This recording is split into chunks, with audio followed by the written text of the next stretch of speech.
So, welcome everyone to the White Allies Network group meeting this evening. My name is Angela Young and I'm a member of the network's steering group. I'm standing in for Adrian, welcoming you and overseeing the agenda tonight because he's going to present on what you can see in front of you on a colonized mindset. And it's part 3 of our series on decolonisation. If you're here for the first time, please do put your name in the chat and say where you're from, and you're very welcome. In our decolonisation series, in part 1 in January, we tried to understand what was meant by colonisation, helped by Neil Charlton, one of our Council of Reference members. In part 2 last October, we focused on the need to decolonise the curriculum, led by steering group member Rob Taylor. And in today's part 3, Adrian, who is our network coordinator, as you know, will help us examine a colonised mindset. But first, an overview of the agenda for this evening. So we will begin with a reminder of our purpose, and then we will remind ourselves of the qualities of our spaces, and then we will take a look at race and racism in the news, and then Adrian will present on a colonised mindset. And then we'll have a small group discussion, and that followed by a whole group sharing on a colonised mindset. And then we will show you the coming events for 2025. And if anybody would like to stick around beyond 9:30 when the meeting officially ends for 15 or 20 minutes for a catch-up and conversation, unrecorded, that would be delightful. We'd really like that. So to begin with our purpose, we are aspiring to be true allies against racism, and our White Allies Network aims to help us become true allies of people of colour in the fight against racial injustice. To learn about ourselves as white people, our histories, privileges and impact, to learn about people of colour, their histories, experiences and perspectives, and to develop ideas for action that we can take individually, collectively and in partnership with others towards racial justice. Everyone is welcome at our meetings, both aspiring white allies and co-mentors, people of colour who can journey with us. The qualities of our spaces, we commit in our meetings to be respectful and non-judgmental, and to be slow to make negative judgments, being aware of the intersectionality of experiences. To be humble and curious and allowed to own our own ignorance, able to say sorry authentically when we unintentionally offend, and being curious about views very different from our own, pausing before responding, especially if we feel triggered. To be mindful and heartful, careful, thinking before we speak, considerate in our contributions and language, emotional and empathetic, and not rationalising away each other's feelings, and feeling able to express our own feelings. We commit to being open and authentic, personal, able to speak our own truths, sharing our own experiences and perspectives, courageous, open to challenge and to be challenged, courage to confront ourselves and others, and confidential, so that what is shared is kept confidential to the context in which it is shared. To be kind and other-centered, sensitive to each other's needs, building relationships first. Some need more time and space than others, and not wallowing in white guilt, recognizing that becoming anti-racist is not about me, not about defending my ego, but about serving a greater cause.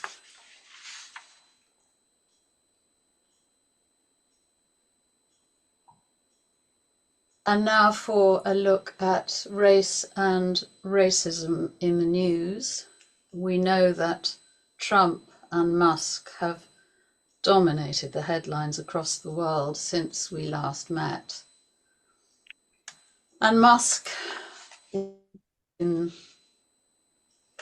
on child sex abuse cases in the UK, claiming a cover-up of the ethnic aspect of the Rotherham and Rochdale cases, abusing Jess Phillips and Keir Starmer in the process, despite their track record of counteracting child sex abuse over decades in previous roles, fueling a heated debate between Starmer and Badenoch in Parliament. While high-profile cases in Rotherham and Rochdale focused on grooming gangs consisting of Pakistani men, the Ministry of Justice data from 2018 shows that of the 5,547 defendants found guilty of child sexual abuse offences, 91% were white. That comes from the Office of National Statistics. Neo-colonialism seems to be on the rise as Trump promises to take over the Panama Canal, to rename the Gulf of Mexico, to annex Greenland and seize Canada as the USA's 51st state. The Greenland national flag could be replaced by the Stars and Stripes. Trump's war on woke stops all US government DEI initiatives and is trying to influence the private sector to stop theirs. McDonald's and Walmart have followed suit.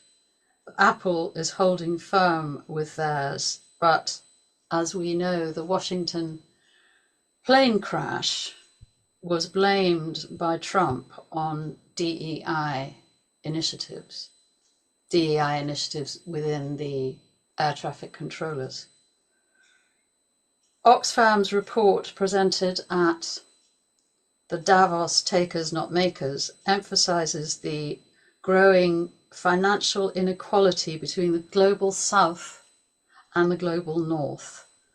Adrian will speak to this more later.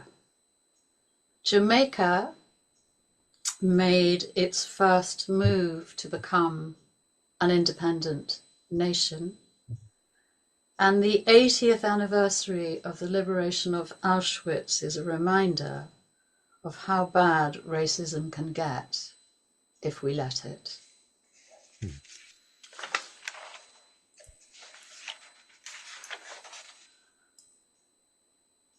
And now I'm going to hand over to Adrian to present on part 3 of our decolonisation series, A Colonised Mindset. Thank you, Angela. And just, in terms of the news, it's difficult for us to keep up, wasn't it, Angela? Kind of sharing some notes about that, and just today we hear about the intention of taking over Gaza by Trump, and I think everyone's jaw is just dropping at the moment, isn't it, over the things that, at least the rhetoric that's coming from the world. Andrew, I don't know whether you could just mute your microphone. Mm-hmm. That'd be great. Okay, let's get into the topic, shall we? So, as Angela said, this is part 3 of the series on decolonisation. Neil did an excellent session for us in January, about this time last year, actually, January 2024, on understanding colonisation. And I don't want to repeat that, but I do want to lay some groundwork in terms of our understanding about colonisation before we get into looking at the mindset itself. And we're going to ask, what is a colonized mindset? How does it impact us? What can we do about it if we have it? And intriguing question, does AI have a colonial mindset? We'll have a look at that right at the end of this session. But first of all, what is colonialism? And I want to particularly build on what Neil covered earlier in the year by looking specifically at these three aspects of colonialism: formal empire, informal empire, and neo-colonialism. So let's start to look at those. What is colonialism? This is the definition I'd like us to work with, if that's okay with you. The process of domination, control, and exploitation of one country or people by another. Now, it's not a new thing. This very interesting study by Sir John Glubb back in 76, published in 76, looked at 11 empires from 859 BC onwards, and just tracked the rise and fall of these empires, and all had a life cycle of about 200 to 250 years, apparently, and went through 6 common stages. Now, I found this particularly interesting. In the Age of Pioneers, the exploration phase, where one country explored another and then conquered it, which gave them the chance to take from the resources of those countries, the natural resources, and extend an age of commerce, which led to an age of affluence in those colonies and the colonial empires, which then led to what's interestingly the age of intellect. It's almost like everyone's rich enough to be able to sit around and start talking about very highfalutin ideas, perhaps. But then towards the end of empires, there seemed to be an age of decadence when there was a complacency before another empire rose as they fall. So it's just to kind of mark the fact that while we might be talking about colonialism and the more recent history, I say more recent history, the last few hundred years, colonialism, empire building has been around for many, many centuries. It's not something new. And yet there is something perhaps new about our context and our stage in history. I'll come on to that later. I thought these maps were really interesting in terms of the rise and fall of particularly the European empires. And so you'll see the date on the top left-hand side tracking how empires have expanded and then contracted since 1492. And you can see here that European powers are roughly within their borders. You can see the Ottoman Empire there, from Turkey and the surrounding Balkans as well. But have a look see where countries expand to as I turn these maps through some of the centuries. And I'd just like you to keep an eye on China, what happens to China as these maps progress. So this map in 1550, you can see the Ottoman Empire has increased dramatically across North Africa and the Middle East. You'll also see that Spain is perhaps at its height at this time in terms of its territorial gains, and Portugal is beginning to enter into the mix as well, taking a number of particularly coastal areas at this stage. So that's 1550. 1754, you'll see the Russian Empire has expanded right across the north there, and you can see the Spanish Empire and the Portuguese empires are perhaps at their height at this stage. And you can start to see the United Kingdom and France expanding across the globe, just taking some of those coastal areas, and the Netherlands too, in what was known as the Dutch East Indies, starting to take some territorial control. 1822, you'll notice that actually now Portugal and Spain have contracted in terms of their actual possession of land. That doesn't mean their influence had disappeared as well. But you can see too the United Kingdom starting to expand, and now America's its independent nation. It's starting to expand across North America as well. Now, this is where the European empires were at their height, 1914, and you can see how Africa has been completely carved up by the European powers, with Belgium right in the middle there, France, Germany, and the UK, of course, expanding not just across Africa, but across India, Australia. and North America as well. Notice China is still in light grey. We'll come back to that later. In 2007, of course, in terms of territorial land owned directly, the European powers have contracted back, and yet their influence goes far beyond their territorial possession, as we shall see now. So I want to just focus on China because you may have noticed that China was not colonized by any of these nations, at least in a formal sense, and yet it was maybe the most significant part of the globe that was affected by informal colonialism, informal empire. This is where one country or one nation has a successful attempt.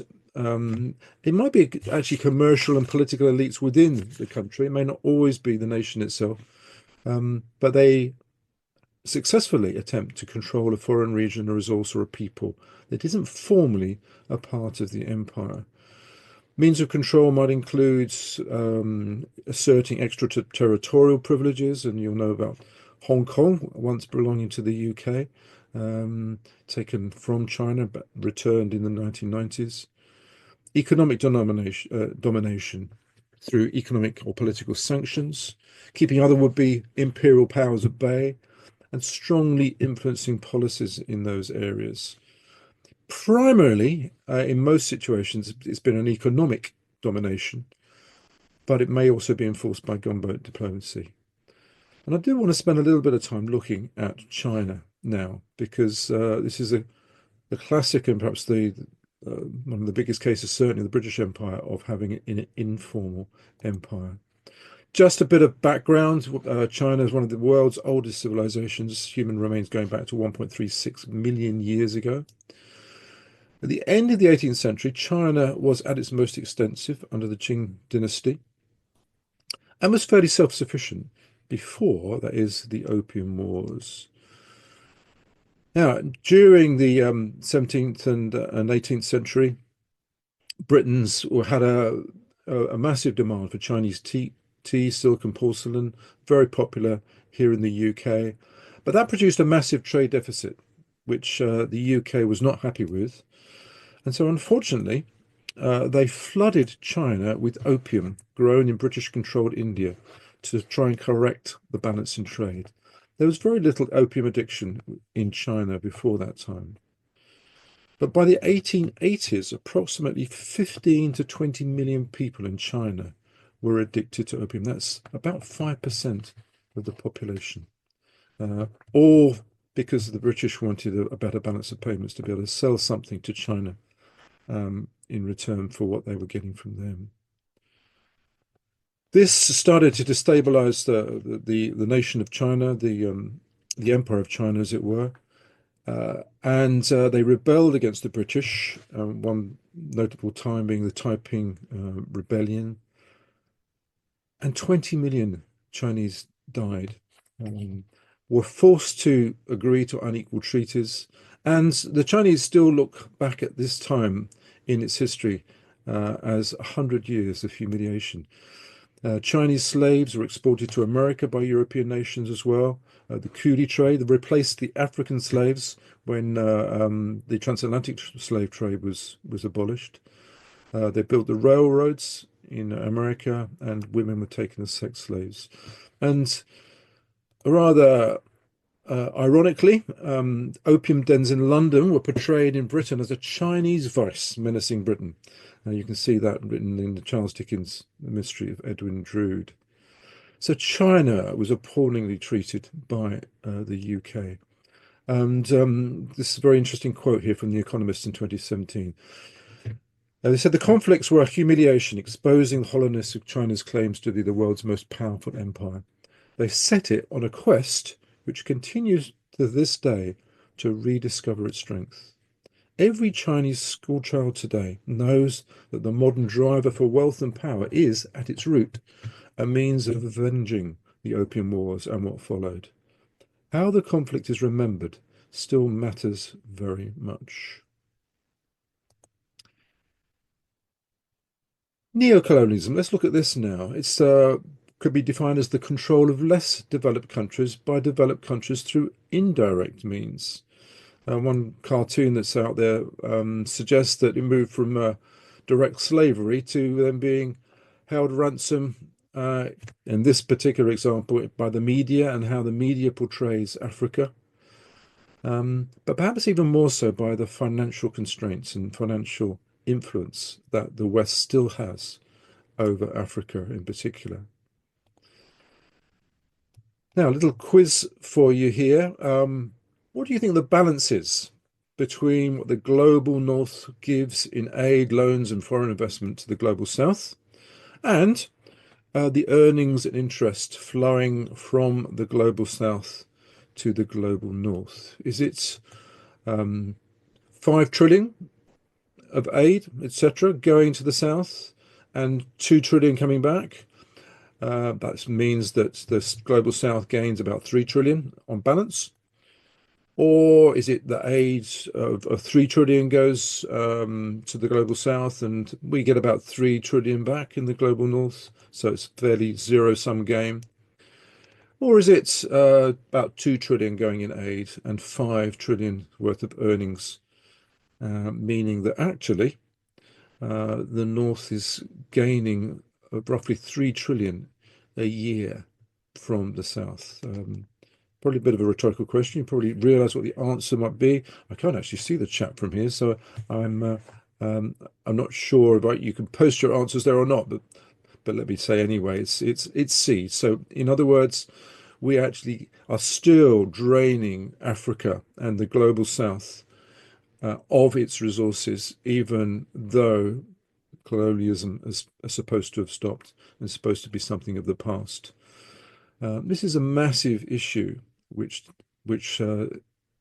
still continues to foster resentment across the globe today. Very well expressed in this book by Alex Gladstone. The World Bank and IMF's development and assistance has been anything but. Their loans and structural adjustment policies have plunged poor countries into impossibly large debt traps and forced developing countries to focus on producing goods for consumption in the West instead of growing consumption and industry at home. The reality is a history of neo-colonial exploitation with shocking results. This is something that Neil shared with us in that first session earlier in this year.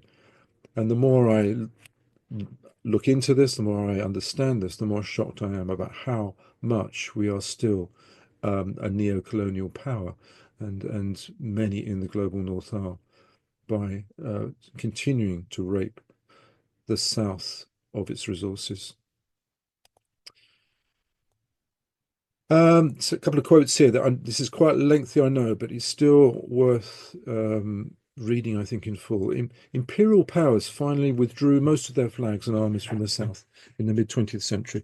But over the following decades, the underlying patterns of colonial appropriation remained in place and continue to define the global economy. Today, the global North drains from the South commodities worth 2.2 trillion.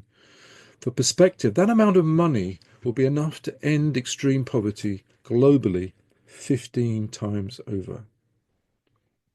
These are pretty dramatic figures, aren't they? And one final quote here from Kwame Nkrumah.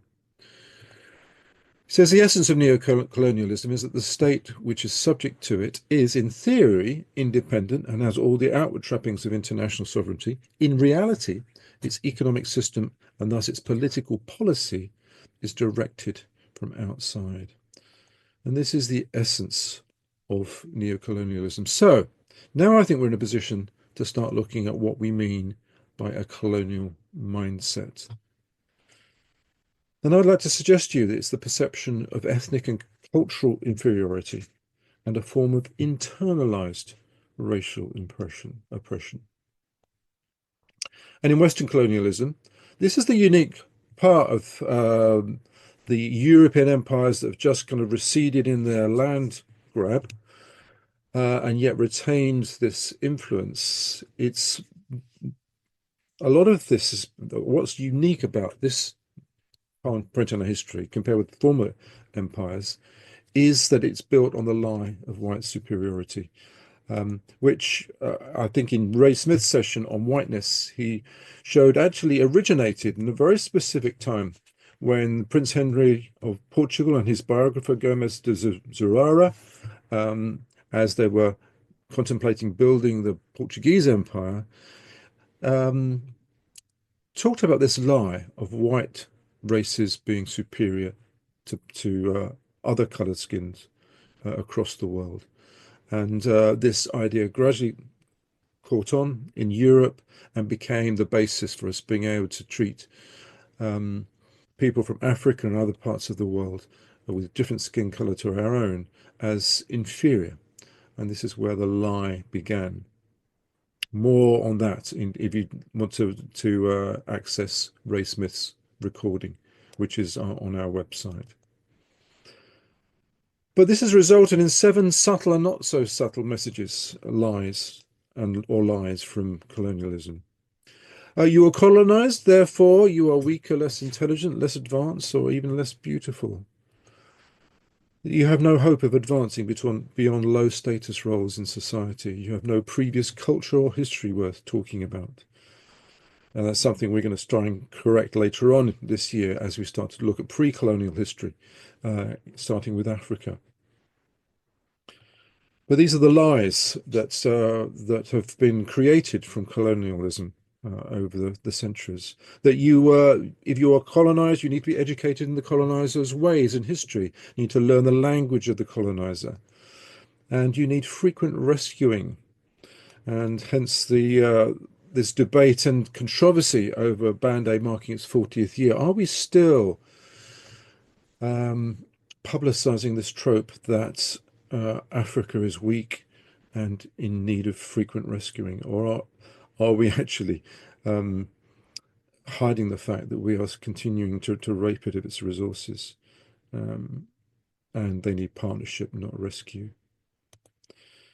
The other thing is that you might need frequent discipline to civilize you. That's the other message that has come from colonialism. These horrible messages that can start to become ingrained into our thinking. And maybe you need converting to Western culture and religious traditions. Now, it was something that Neil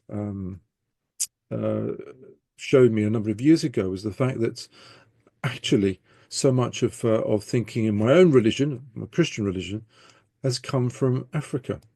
And this is a quote from this book by Thomas Oden. Africa played a decisive role in the formation of Christian culture. Decisive intellectual achievements of Christianity were explored and understood first in Africa before they were recognized in Europe, and a millennium before they found their way to North America. So actually, these missionaries bringing Christianity to Africa, actually it was an African religion before it was a European religion. And maybe the biggest crime was trying to impose our Western way of believing, Western way of doing Christianity, when actually the origins are right there in Africa. Now, so what is the impact of a colonized mindset and how it diminishes those who were colonized and their descendants? It tends to result in an internalized inferiority of one's own culture, traditions, and ways of life, reduced expectations of personal potential, a dependence on the colonizer for education, financial, and governance systems. Cultural displacement to a loss of connection to one's roots and cultural values. A cognitive dissonance too, a difficulty reconciling ancestral values with colonizers. Something I just heard at a conference just this week was from Christians from an African context being told they needed to choose biblical names if they converted to Christianity rather than their original names. And so often their original names were so deep and rich in meaning and in spiritual meaning too, often speaking of the Creator, of God in some shape or form. And yet colonization forced them to change their names to more of a Western view. Eurocentrism, or Western ideals seen as superior to local practices. So I realise I'm talking quite a lot here. I'm going to pause and show you a brief video in just a moment. But in terms of how a colonial mindset manifests itself more broadly, let me just cover a few areas here first. In society at large, children's learned assumptions, the dull test. Now, I think we have shown this on a very early session of the White Allies Network, but I think it's worth showing this video again because Doctors Kenneth and Mamie Clark set up this test in 1947. They were actually the first Black Americans to gain PhDs in psychology in America, and they started to test the impact of segregation, particularly in education, and carried out this Dole test, which I'm not going to explain too much about because the video I'm going to show you in a minute shows what it's about and some of the results. But I also want to touch on some tests that have been done since then to see whether the impact has changed. But let me go straight to the video now. At this stage in the session, we watched two demonstrations of the dot experiment online, recorded in 2008 and 2022, and you will see the links to those on the screen now. We can't include them in this recording for copyright reasons, but they are very much recommended, very powerful demonstrations of this experiment. The viewings were then immediately followed by just some reflections on what we had just seen, and that's what follows immediately now. We just need to pause after those kind of videos, and anyone would like to kind of just briefly unmute and just share any comments, any thoughts they might have about what they've just seen. Adrian, when did you say that video from Singapore was made? How long ago? 2022, 2 years ago. Well, 2.5 years ago. Yeah. I just want to cry because when I was that age, once I'd learned, I know I've shared this before, but it's worth saying again. I used to go to bed and after reading all the nursery rhymes, I knew the whole principle of 3 wishes. And I wished night after night that I would wake up with blonde, blue-eyed and English. And I find that heartbreaking that because Singapore is a completely multi-ethnic, island state. And for the most part, each community with their own religions as well, kind of, operate side by side. I'm gobsmacked and heartbroken. And it just shows the perniciousness, doesn't it, of these ideas, this lie that created racism in the first place, and how children so young, it could be so ingrained. Yeah, heartbreaking is the only word I can think. And Saima, you've put a comment there. Would you like to unmute and just tell us about that a little bit, if you feel able?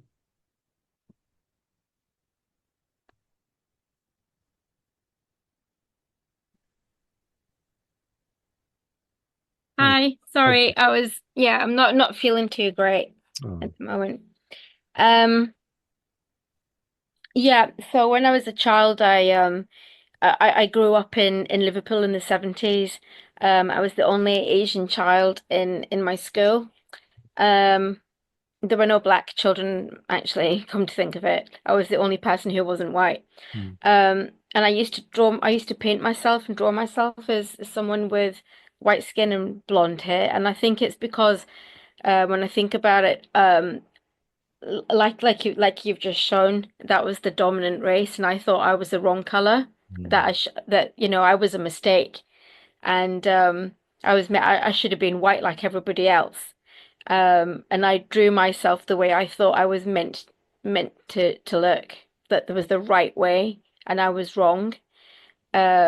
And it's really sad because my eldest daughter is 20 years old, and when she was 3 years old, she drew herself as white, and that really broke my heart.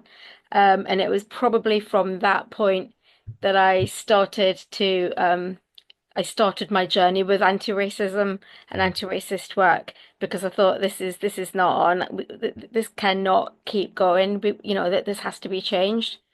And it's I have no words to describe how I feel about what Trump is doing at the moment with getting rid of DEI systems and networks, and the fact that it's now filtering in so many different places, and companies. I'm speechless. Yeah, yeah. Thank you for sharing from your story, Saima. That's yeah. Thank you. I just think watching those videos was so hard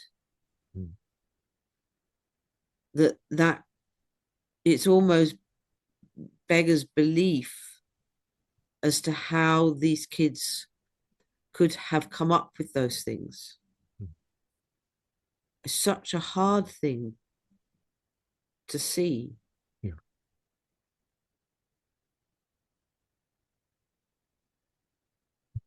Yeah, so for those that kind of talk about colonialism being a thing of the past, and colonial thinking being a thing of the past, I think hopefully everyone in this room can see some of the clear evidence that the impact of that, and particularly, as I said, this lie that created racism about white superiority way back in the 1500s has proved particularly pernicious. There's a very good video, by the way, called The Lie That Invented Racism by Bina. You will find on the TED Talk, which I recommend. It's, yeah, Irene. Just add a comment that when I first started visiting Asia as an adult, the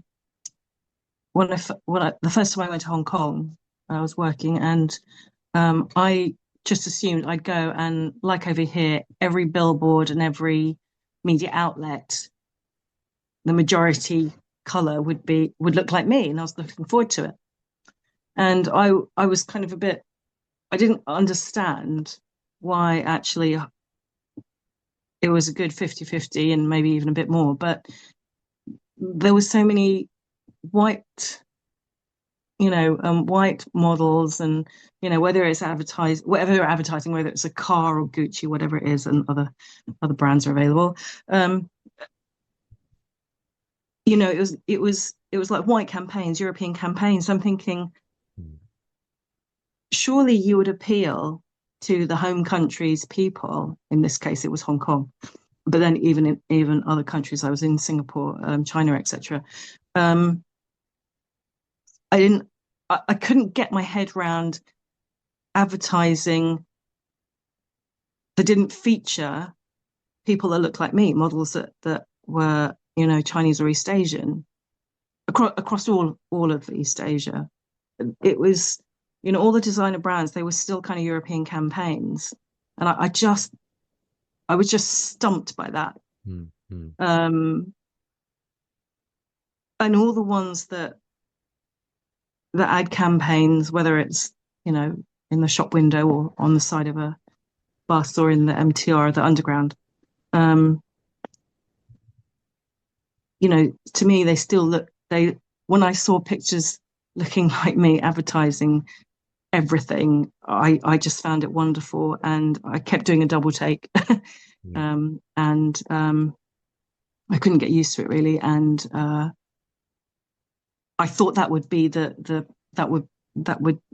would be the predominant kind of, that would be 80% of the advertising or something, and it wasn't, and I was absolutely stumped. And that was pre-97, before the handover, and I did go back post-97, but I haven't been back recently, so I don't know what that would be now. But online magazines, glossy magazines and stuff, there's still a lot of, when I flicked through the magazines, I wanted to see,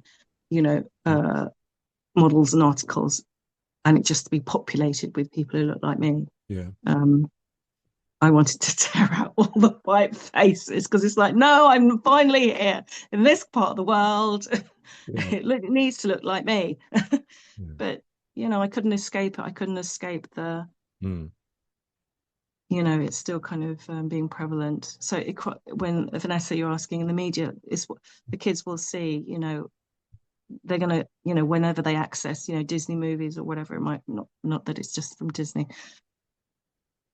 media. Yeah. Thanks, Irene. I'm going to move on if that's okay, because I want to kind of build on what we've been talking about.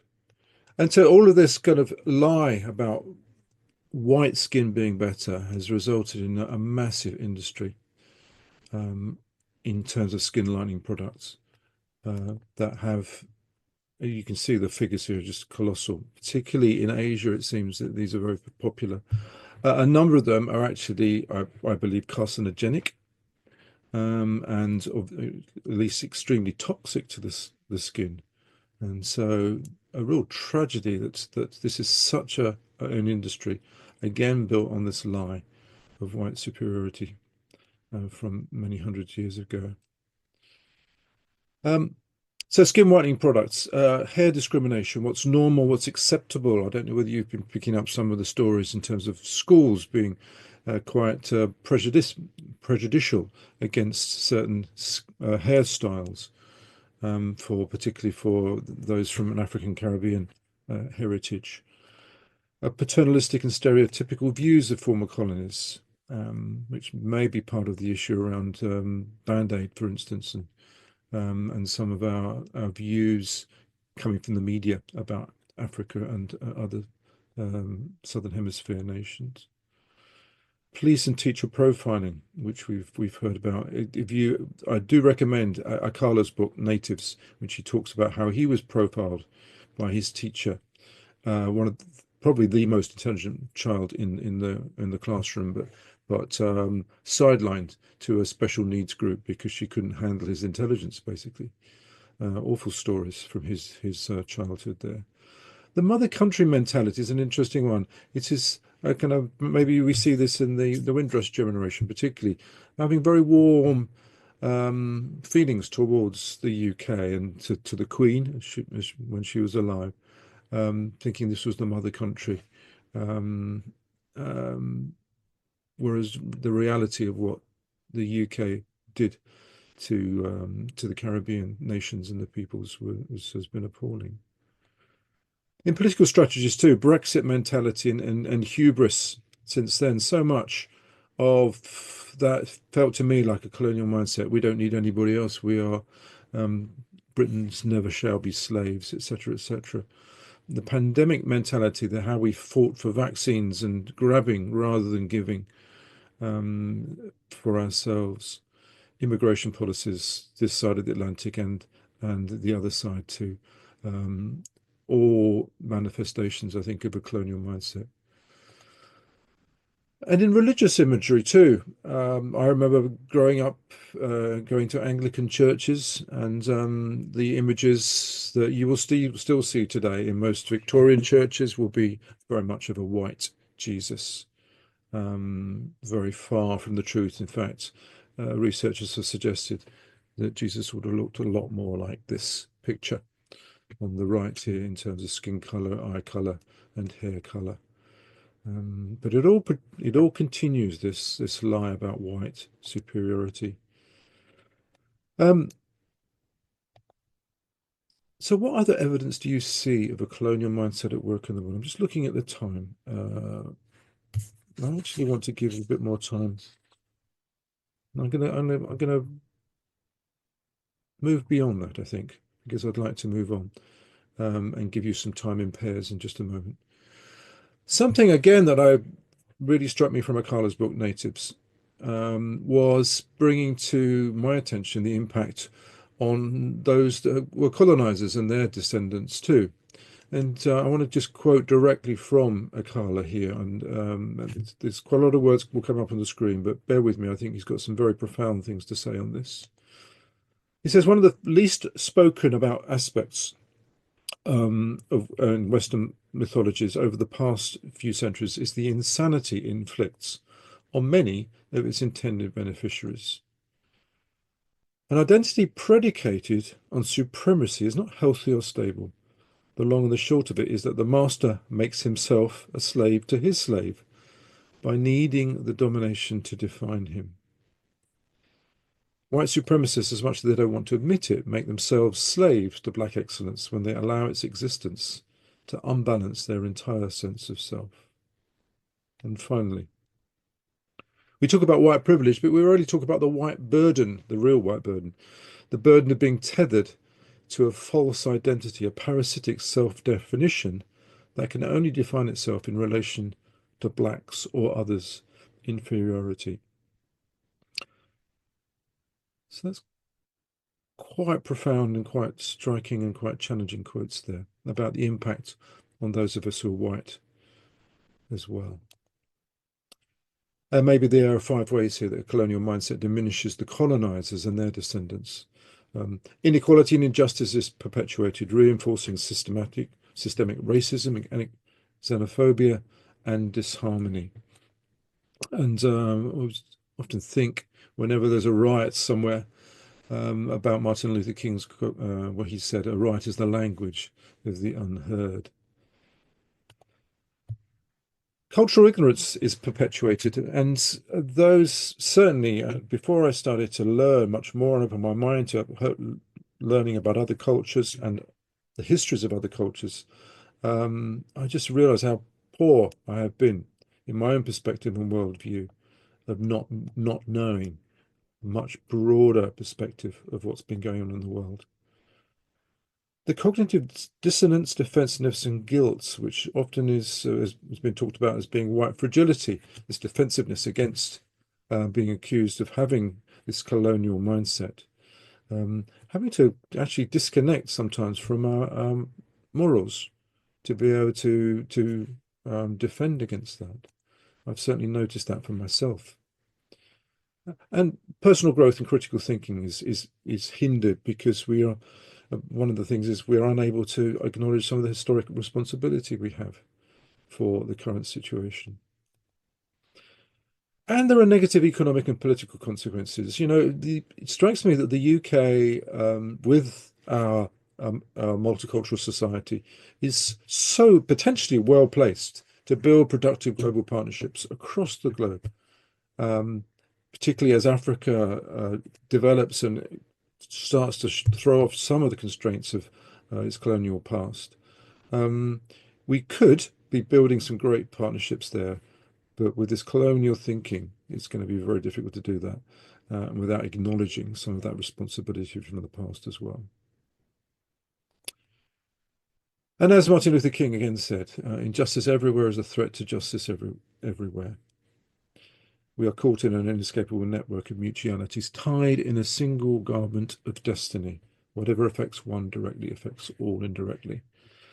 So, as a white person, I am negatively affected by racism, by colonial mindset as well, and that's important to acknowledge, I think. So, what I'd like us to do in small groups now I suggest pairs. James, I think, will probably be the best. I know there's 2 people in some settings, but yeah. let's see if we can do this. Around this question, those that have been at a previous and a much earlier session may have heard me talking about the fact that we each stand on a hilltop made up, which is our perspective on the world and our perspective on others, made up of culture, education, personality, our background, basically. And as a white person, that is very much based on colonialism, empire, wealth, white privilege.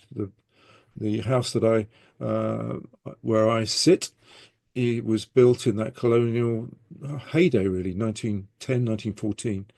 And so much of the wealth of the cities was built on that empire wealth. Whereas for others, have a very different hilltop, and they have a very different experience of colonialism, enslavement, and racism, past and present too.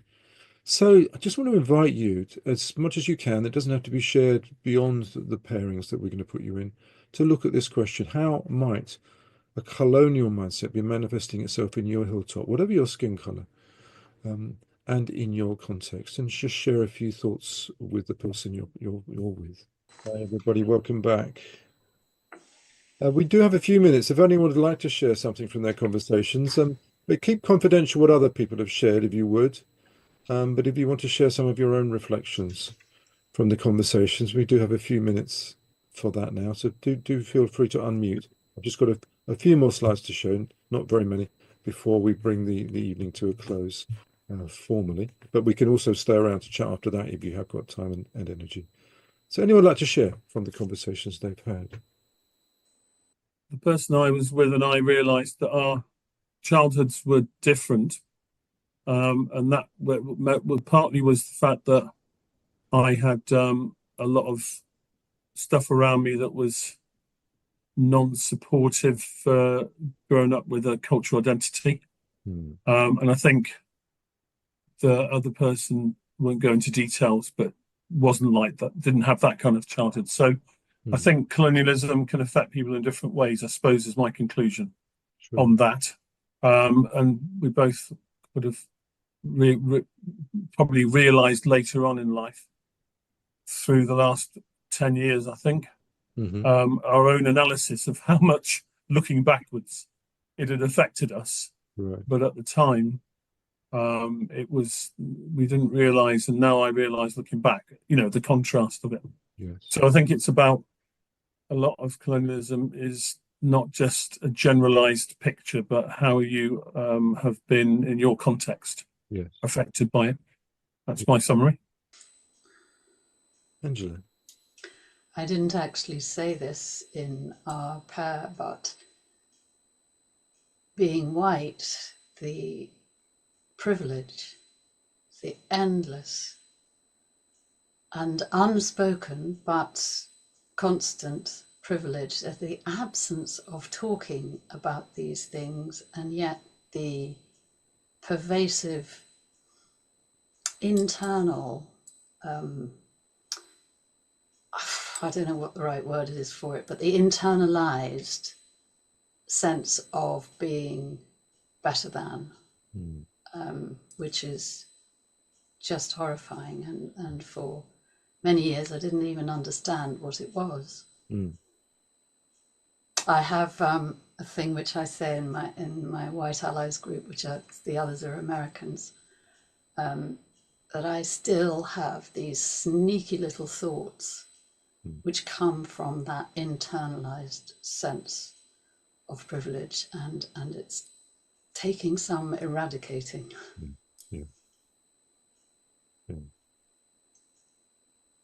We don't realise how hardwired it is into our thinking, and so under the surface, isn't it? Yeah. Thanks, Angela. Anybody else? Shirley? Just that hard wiring, Adrian, is that, I mean, we are here today talking about it at the level of the individual, us, and how we relate to it, which I think is great. And then we, of course, all are part of some other system, be it a school, place of work, a church, a retailer, whatever, and how it also is hardwired into institutions and organizations. So whilst we might be, paying attention to our own hardwiring, I think there is a place for us also to catch the hardwiring of other organizations or systems, that we can have, I don't know, the courage to raise it, say it, and stay safeguarded at the same time. This is always a risk because it's so pervasive. People go into, or systems and organizations go into denial. It can't be us. It can't be us. Thanks, Shirley. Hannah, want to unmute? I would really agree with that about organisations. I'm doing a leadership program this year, and one of the talks last week was about colonialisation, and I was really, really shocked to hear of the impact of colonialism within healthcare, and particularly within scientific research and things that I have just that are you're taught as being evidence-based medicine, things like body mass index calculations, equipment that we use to check oxygen levels that will be less accurate in different colors, people's ability to identify jaundice, for example, signs that we get taught in medical school and the pictures that we get shown. To be honest, I found it really quite shocking, because I think of medicine as being that people should be treated right, and that but I was really shocked to hear particularly the history. And also I was sharing with Shelley that I still see a lot of overt racism in the NHS, because you're seeing a whole spectrum of society, and some people still hold very racist views. And I think in a way, because of some of the stuff that's going on globally, I think people feel a little bit more free to express those racist views out loud than maybe they would have done 15 years ago. I don't know, but it's still it's not right. Yeah, thanks, Anna. That's a really helpful insight. I don't know, I grew up with images of the police, the medical profession, and those kind of bastions of our society, as it were, of being free from this kind of stuff. And even, and yet, just having our eyes open to that is quite shocking, isn't it? When we've been programmed to think very differently. Okay, I'm going to just to share one or two slides to finish with you, particularly thinking about AI. Does AI have a colonial mindset? Let me just share something around that before we draw things to a close. As some of you on the screen will know, that Laura and I lecture at Spurgeon's Theological College, and a little while ago I was trying to generate some pictures of the story that some of you might be familiar with, where Jesus washed his disciples' feet, and which was the job of the most menial servant of the day in that culture. So I was looking for a picture of Jesus washing his disciples' feet, and so I put that into AI picture generator, and number one, everyone had very white skin that came up. And I couldn't get anything which Jesus was actually washing his disciples' feet. It was always the disciples washing Jesus's feet. So to start with, I'm thinking, okay, AI seems to have got a bit of a prejudice against anyone who's a big religious figure ever doing anything like washing someone's feet. So anyway, a little bit later on, I went into a different AI generator, Microsoft Designer, to see if I could get any better results there. I thought, well, let's get a better skin color, shall we? Let's ask for an African Jesus washing his disciples' feet, and this is the picture I came up with. Again, Jesus with very white skin and Africans washing his feet. Completely the opposite of what I was actually asking for. So I tried to make it a bit easier for AI. I said, okay, give me an African Jesus, someone who looks African washing his African disciples' feet. So we're all in the same kind of skin color, as it were. And they came up with this. Once more, a very white-looking Jesus and Africans washing Jesus's feet, completely the opposite of what I was asking for. So I thought, for goodness sake, let's make it even easier for you, AI. Just give me, on his own, an African Jesus in 30 AD clothes, and I got this, which might be a slightly tanned white person, but certainly not anyone who looks particularly African, I would suggest, particularly the hair there. So I would suggest to you, unfortunately, AI probably does have a colonial mindset, probably because it's been programmed by those that also have that, and so much of the information it's gleaning from the world's wide web, I should say, unfortunately, is biased in the same way. So something to be very wary of as we start to get more familiar with AI. But let me just finish with some thoughts. How do we overcome a colonized mindset? I think we need to learn about reclaiming and celebrating cultural identities, acknowledging and celebrating the diversity of our histories, philosophies, traditions, and languages. And that's one of the things that we hope this network will be able to do. But also to critique colonial systems, understanding the systems of power that continue to perpetuate colonial ideologies. Again, I used to think that organizations such as the World Bank were doing a fantastic job, and the IMF, not realizing how much they are geared behind the scenes by Western and colonial thinking. Building self-awareness, recognizing our internalized beliefs and challenging them, something, again, some of us have been doing this evening. Creating empowerment and pride, finding strength in one's own culture, and rejecting the notion of inferiority, superiority.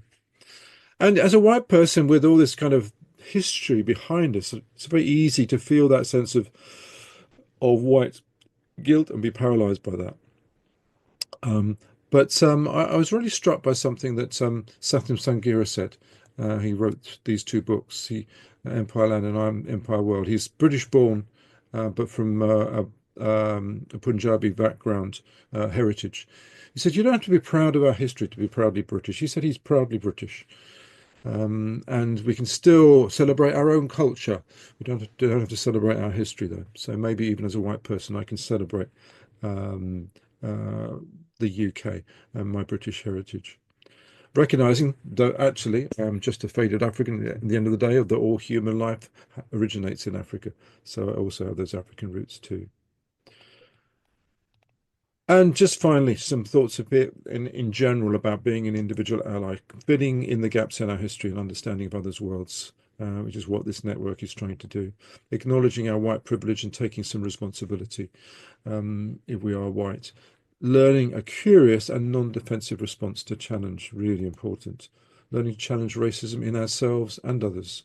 Using our relational, political and consumer power to push for change. And I've mentioned this consumer power piece a number of times, and I subscribe to Ethical Consumer magazine, which gives the lowdown of some of the big companies, retail companies, banks and insurance companies, and their ethical backgrounds and values in practice, not just as in a nice statement.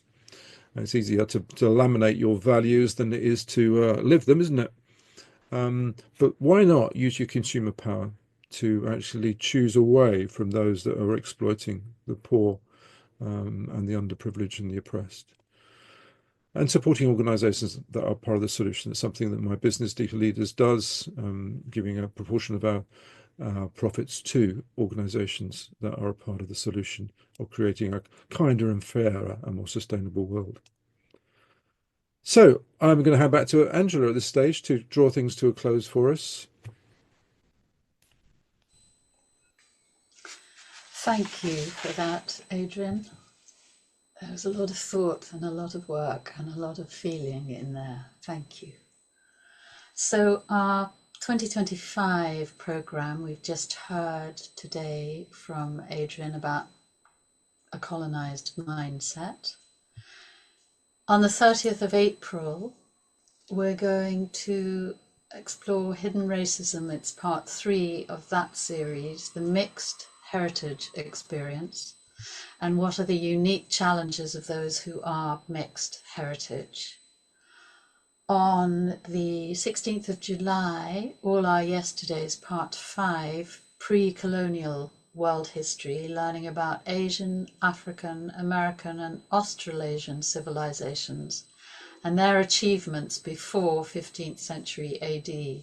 In this session, we're going to focus on African history. And on the 15th of October, Hidden Racism Part 4, Rural Racism, is our countryside a welcoming place for all? And if not, what can we do about it?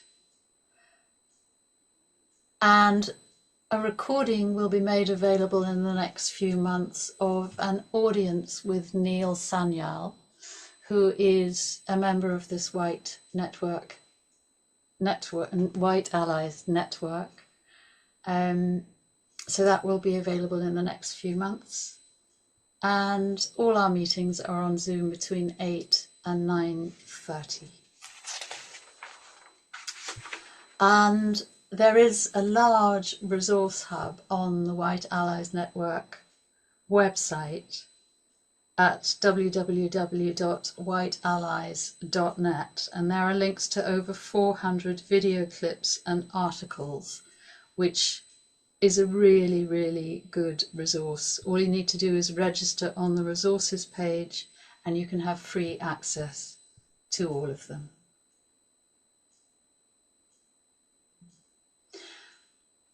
So the next date is the 30th of April, and we hope to see you all then. But if anybody would like to stay around for the next 15 or 20 minutes for a catch up and more conversation, please do. That part of this meeting won't be recorded. But also at the top of this slide, do sign up as a member to www.whiteallies.net to be kept in touch with events and resources, and for free access to a growing hub of resources to help us become true allies against racism.